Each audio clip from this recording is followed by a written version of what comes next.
આજથી જુનાગઢ ની અંદર સિક્રેટ લોકેશન પર જવાનું. વાંચતા વાંચતા તમારો ભાઈ ભૂંગળા ચક ખાઈ છે. ઘરે એક નાની વાસળીને ગાય આવ્યા તને રોટલી આપી દીધી. બીજા દી સવારના પરમાં આટલું અંધારું હતું તમારો ભાઈ કોલેજે જવા નીકળી ગયો હતો. બે ભાઈઓ રૂમાલ બાંધ્યા એટલે અમે ગુંડા એવું મતતા નહીં. क्लाइमैक्स अभी बाकी है. આ ભાઈ ટોપી પહેરી તો એ વાળા રખા કરે. ખાલી એમને બેને ઠંડી લાગતી લાગે, આ કોઈને લાગતી નથી. બસ જો આવું વાતાવરણ જોવા મળે એટલે કોલેજ જવું પડે. પછી આપણે કોલેજે ધમો મળ્યો ને ધમાને કીધું તું મને ફોલો કરી નાખતો તને એટલા પૈસા દઉં. ઈ સ્કીમ ખાલી ધમા હાટું જ ધમો થઈ ગયો તો બધા વિષયમાં પાસ. બધા વિષયમાં પાસ થઈ ગયો ધમાએ દાળ પકવાની પાર્ટી આપી. પછી અમે ત્રણે નીકળી ગયા સિક્રેટ લોકેશન પર જવા.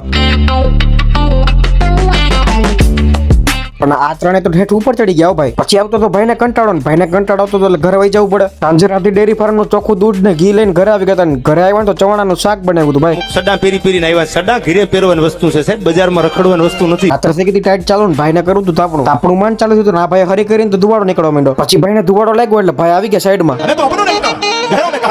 હવે ખાલી વિડીયો ન જોવાય તો ફોલો કરી નાખો. મળીએ બધાને કાલે. જય શ્રી રામ.